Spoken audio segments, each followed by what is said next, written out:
सर्वप्रथम महाभेषज गुरु तथागत भगवान बुद्ध को नमन करते हुए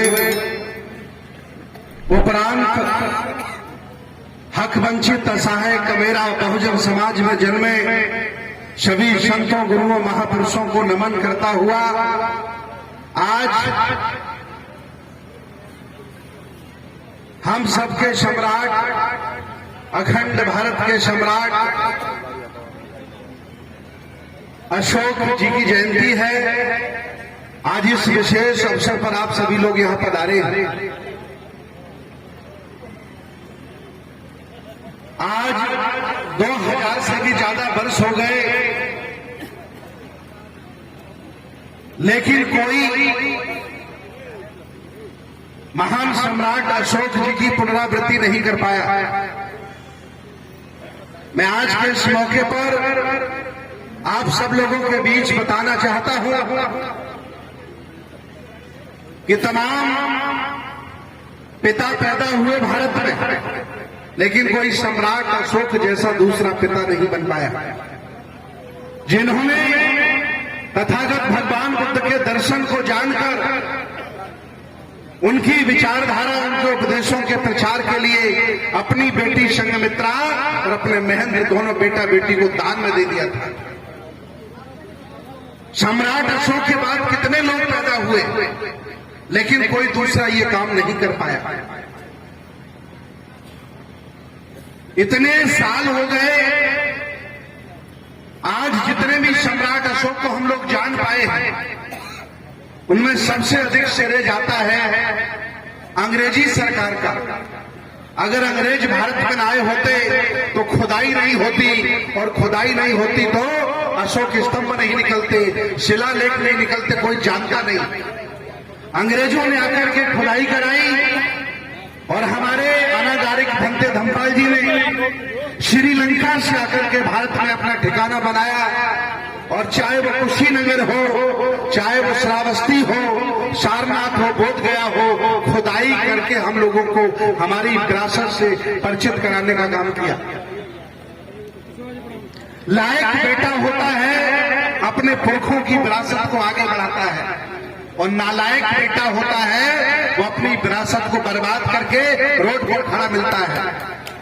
आज पूरे भारत में जितने भी ये जातिवाद का ढिढोरा पीत रहे हैं, कोई शाक्य, कोई कुशवाहा, कोई मौर्य, कोई सैनी, ये अन्य जातियों का ढिढोरा पीत रहे हैं। जिन लोगों ने जातियां बनाई थी हमें बांटने के लिए, और हमने उन्हीं जातियों से चिपककर अपना सत्यानाश कर लिया है।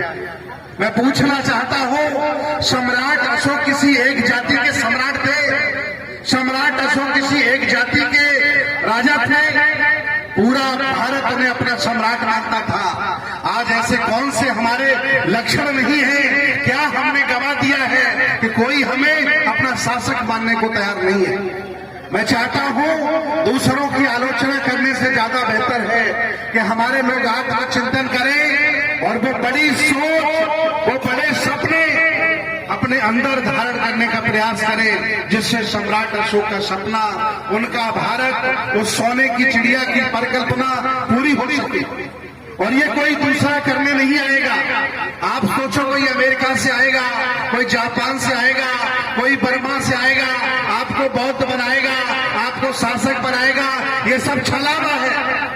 आपको खुद घर से निकलना पड़ेगा और खुद एक दूसरे का नेतृत्व स्वीकार करके आगे बढ़ना पड़ेगा, तभी आप फिर शासक बन पाओगे, नहीं दूसरा कोई मार्ग नहीं है। सम्राट अशोक ही नहीं, बहुजन समाज में जितने भी हमारे महापुरुष हैं, सबके चरित्र को हनन करने का काम किया गया। चाणक्य नाम का व्यक्ति भारतीय इतिहास में पैदा नहीं हुआ, जबरदस्ती एक ब्राह्मण से मौर्यों का राज्य चलवा दिया गया। सम्राट अशोक कुरूप थे ही नहीं, जबरदस्ती कह दिया गया कि बहुत कुरूप थे वो। सम्राट अशोक ने किसी भाई को नहीं मारा, जबरदस्ती उनका चरित्र लांछन कर दिया गया, क्योंकि उन्होंने अपने भाई मार डाले। ये सब कपोल कल्पित कहानियां हैं। यह चरित्र इसलिए इनका धूमिल किया गया ताकि इनका चरित्र आगे चल के गौरव न बन जाए, लोग इनकी गाथा न गाने लगे और इनके पद चिन्हों पे चलकर सम्राट अशोक का सपना आगे न बढ़ाने लगे। इसलिए आए दिन बड़े बड़े लेखक हमारे महापुरुषों को कोसते हैं, उनके बारे में खराब भाषा लिखते हैं, लेकिन हमें ये सब स्वीकार नहीं है। हम लोगों को असली इतिहास पढ़ना पड़ेगा। और जो लोग आज दिन तक ये समझ नहीं पाए कि मेरा दुश्मन कौन है, मेरा दोस्त कौन है, उनको उनके बीच में भी हमें काम करना पड़ेगा। इतने साल हो गए ये हम समझ नहीं पाए कि मेरी संस्कृति कौन सी होगी। अरे आप कोई छोटे लोग नहीं हो, इस देश भारत के पुराने राजा महाराजा हो। 1250 साल ये भारत आपने चलाया है। आपने तक्षशिला, नालंदा, उदयपुरी, विक्रमशिला जैसे विश्वविद्यालय बना के दिए हैं। पूरी दुनिया में सम्राट अशोक का मान सम्मान होता है। ये गौरव आप नालायक बेटे हैं, इसलिए उसे भुला नहीं पा रहे हो, आगे नहीं बढ़ा पा रहे हो। इसलिए मैं अपील करता हूं, मैं आज के देखिए 25 साल पहले बौद्ध भिक्षु बनकर पूरे देश में आपके पुरखों की संस्कृति को फैला रहा हूं और आप घर में बैठ करके आनंद मना रहे हो। इसलिए जितने बुद्ध आपके हैं उतने ही मेरे हैं, जितने सम्राट अशोक आपके उतने मेरे हैं, जितने बाबा साहब आपके उतने मेरे हैं। ये जिम्मेदारी आपको भी उठानी पड़ेगी कि आप अपने हिस्से का काम करें, तभी आंदोलन बढ़ेगा, तभी महापुरुषों का संघर्ष आगे बढ़ेगा, नहीं तो कुछ होने वाला नहीं। मैं आज अपील करने आया हूं पटरौना कुशीनगर की पावन धरती पर आगामी 4 जून को पूर्वांचल का एक बहुत बड़ा सम्मेलन हम लोग गोरखपुर में कर रहे हैं। 4 जून रविवार को चंपा देवी पार्क गोरखपुर का सबसे बड़ा पार्क है, उसको हमने बुक करा दिया है और लगभग पूरे पूर्वांचल के 18 जनपदों से 1 लाख लोग उस कार्यक्रम में शामिल होंगे और दीक्षा भी दिलाई जाएगी। तो मैं चाहता हूं कितने लोग आएंगे, हाथ उठाइए। ये देखिए सब लोग आने वाले हैं और सब लोगों को दीक्षा भी दी जाएगी। बनते ज्ञानेश्वर जी, बनते नंदरतन जी दीक्षा देंगे और आप सभी लोग उस कार्यक्रम में आइए। आज चूंकि नीरज पटेल का फोन आया, नीरज पटेल ने कहा कि बनते जी मैं नहीं जा पा रहा हूं, आप वहां चले जाइए, बड़ा अच्छा लगेगा। इसलिए मैं गोरखपुर में था और नथुनी कुशवाहा जी से बात हुई, तो मेरा कोई पहले से कार्यक्रम नहीं था, लेकिन मैं फिर भी आया।